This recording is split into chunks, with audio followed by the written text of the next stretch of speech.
A poem we've written is often the milestone of our passage through life. We revisit it to rediscover what we were and how far we've come. This is Sunil Bhandari, and you are listening to Uncut Poetry. The passing of autumn. I look at the wreckage of festivals, the carcasses of purpose, a dismay of structure. The music now is not even an echo, and the peal of a dance is now buried in debris.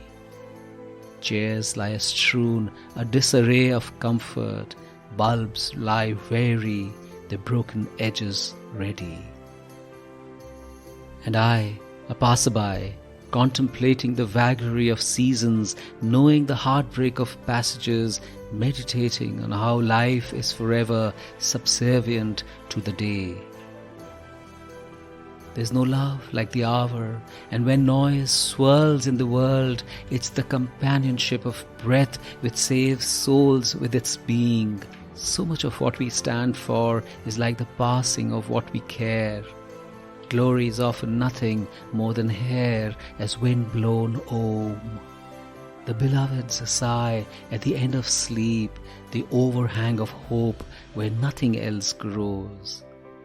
Maybe I'll be there when autumn again finds its way, though I wonder if I can stay back in winter to see how things change to other broken, beautiful glories.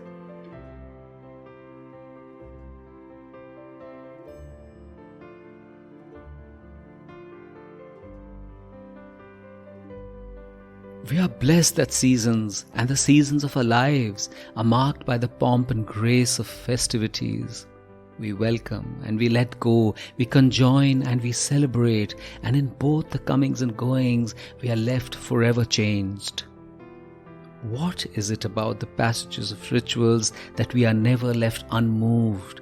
As if it is not just Diwali or Eid or Christmas, but an important rite of passage, which even if bereft of its symbolism and allegory, becomes the time to come together, to revel in something essential inside us, which often lasts dormant, but finds an awakening and leaves us rejuvenated. But even more than that, these marks in the calendar, these pauses, are rewinds to simpler feelings as we find meaning in the again. The times when loved ones got together to swap tales, to intertwine lives, to revisit old joys and often festering wounds. It is the time to exchange familiarity and at least think of forgiveness as an option, to at least remember that seeking unfiltered joy is nothing but the soul aching for a return to innocence.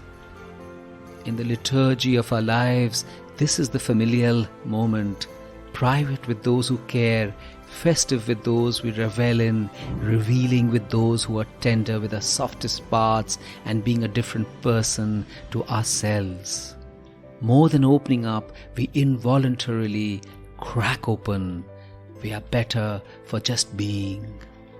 And then the aftermath, the unwinding, the closures and the closing up, as if the festival was an event and not something which changed lives, something which we carried as a memory which mixed with other similar memories of revelry and became generic rather than being tagged at the time when we sprouted flowers from the cesspool of our deepest selves.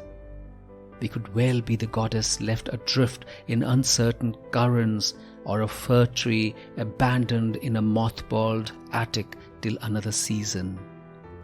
Or we could let the passage of the days go right through us, without making us feel abandoned as detritus, but helping us blunt the shards of our hurts with unquestioning presence.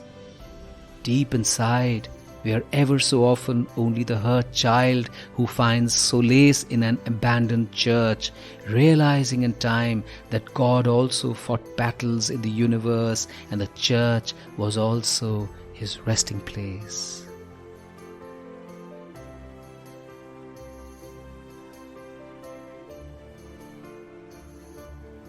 This is Sunil Bhandari, and you were listening to Uncut Poetry. Did you know that I've started a newsletter called The Uncuts? It's a weekly and it is full of grace and music and art and poetry.